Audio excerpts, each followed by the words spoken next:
Hello everyone, so today we are in Atherton and we are doing great progress on this bathroom with the tile, but before the tile, Matthew did a great job with the waterproofing, and as again we always do, we use Schluter product. And today we have the great pleasure to see Alberto, which is the rep here for the San Francisco Bay Area of Schluter, and he's going to tell us what he thinks about the installation and any of his recommendations. Alberto, thank you very much for coming. Oh, thank you so much for inviting me. What do you think of this project? Any thought about it? Any recommendation?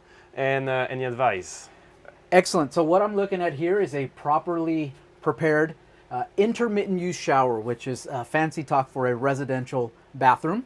Let me just jump right in as to what I'm seeing. Let's do it. So 1/2-inch KERDI-BOARD. These are our foam panels.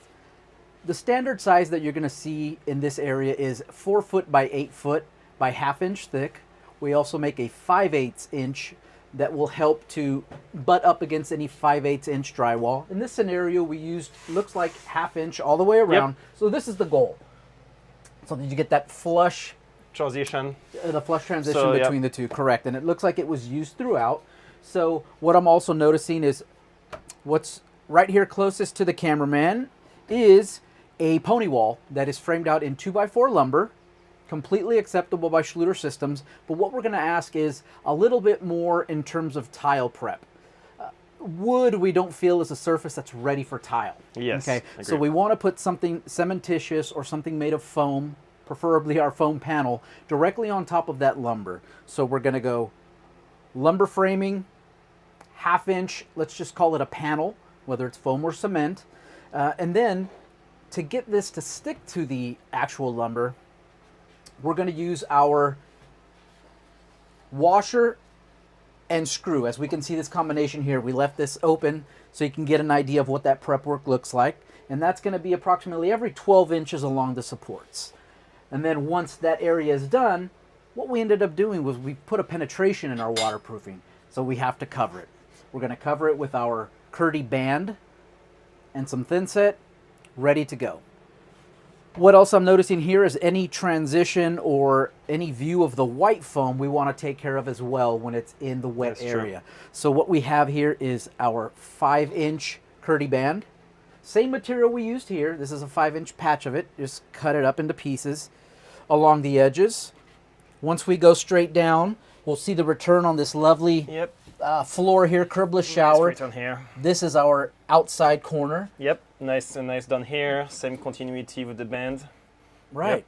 Yep. Now that I'm down here, I want to mention that this floor is actually heated.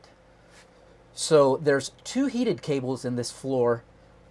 One to heat the bathroom floor, and a second one, which is part of our recommendation for such an application, is to heat the shower pan. Yep. Really quick. The reason we do that is, should anything go wrong, doing a repair in a shower pan is a big deal. Yep. Customers don't always have the time or the energy to go through that. It's a very stressful time, we all know, going through remodels. So, should anything go wrong, you simply disconnect the heating cable in the shower pan and the customer can still enjoy the heat of their floor until we can get to that point to where a repair can be done inside the shower pan. It's a recommendation. And now we have a backup plan that if PG&E did something wrong with the electricity that made this cable to fail, we still have another one around the bathroom and keeping this bathroom very comfortable in terms of flooring for most of the area. 100% agree. Yeah. So again, now that I'm down here, this heating cable runs through these tiles all the way up to the drain. If you're scratching your head thinking, where is the drain? They didn't miss the drain. This is actually our frameless, tileable drain. So what it ends up being is your tile, your porcelain and your stone actually serves as your drain grate. It looks nice and slick and custom. You can see back here we're using some spacing just because we're not quite, the guys aren't quite finished yet. So the outlet for the water is actually where the grout joint would have been, or is. Through here is where the water will escape. And I think that's very, Very well done, it's a very- precise cuts. It's a very neat detail. Yeah, we make sure that we keep.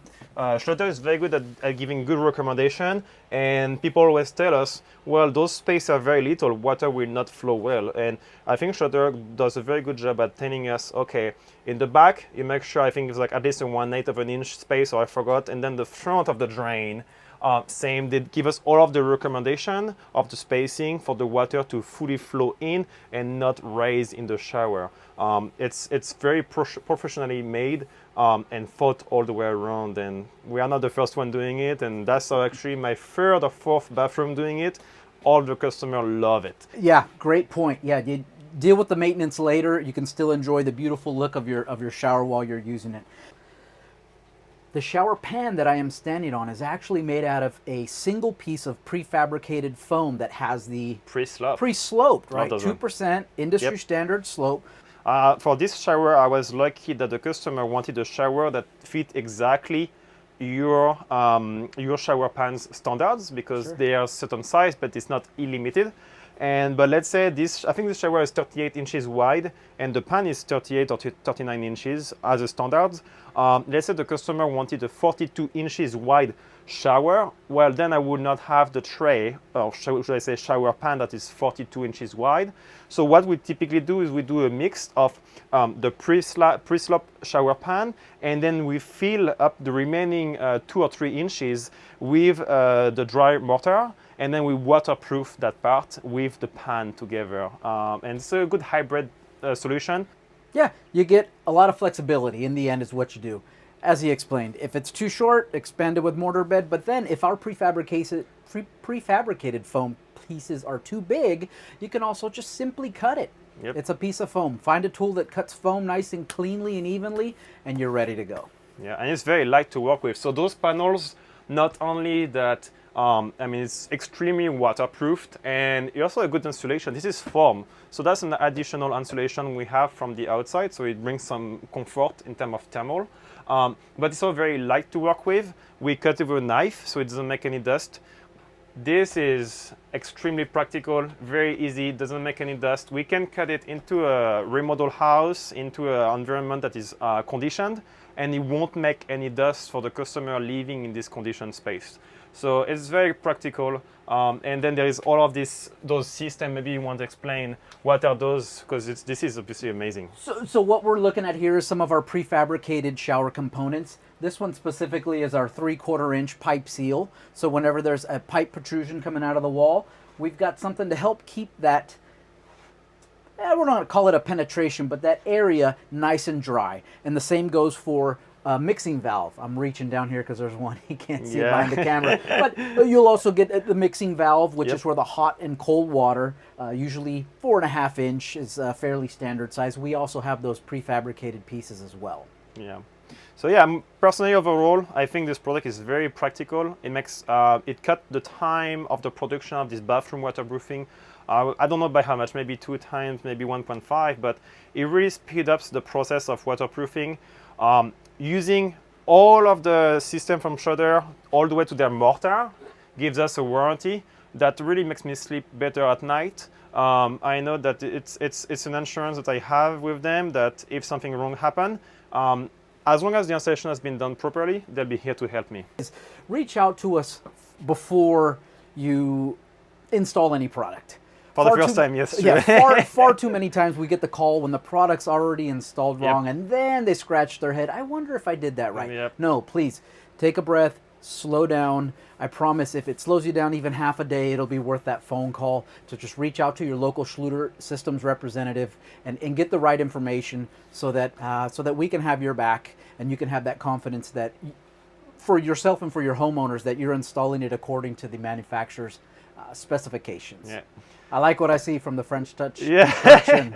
Anyway, thank you so much, Alberto. I appreciate your help. Thank you for the invitation. And we'll call you back as soon as everything is done. And we're going to again flood this bathroom a little bit. So we're going to do another water test once the whole bathroom is done. And we're going to show that this product not only is waterproof before we install the tile, but even after we install the tile, before the customer move in. Can't wait to see the finished product. Thank you, guys.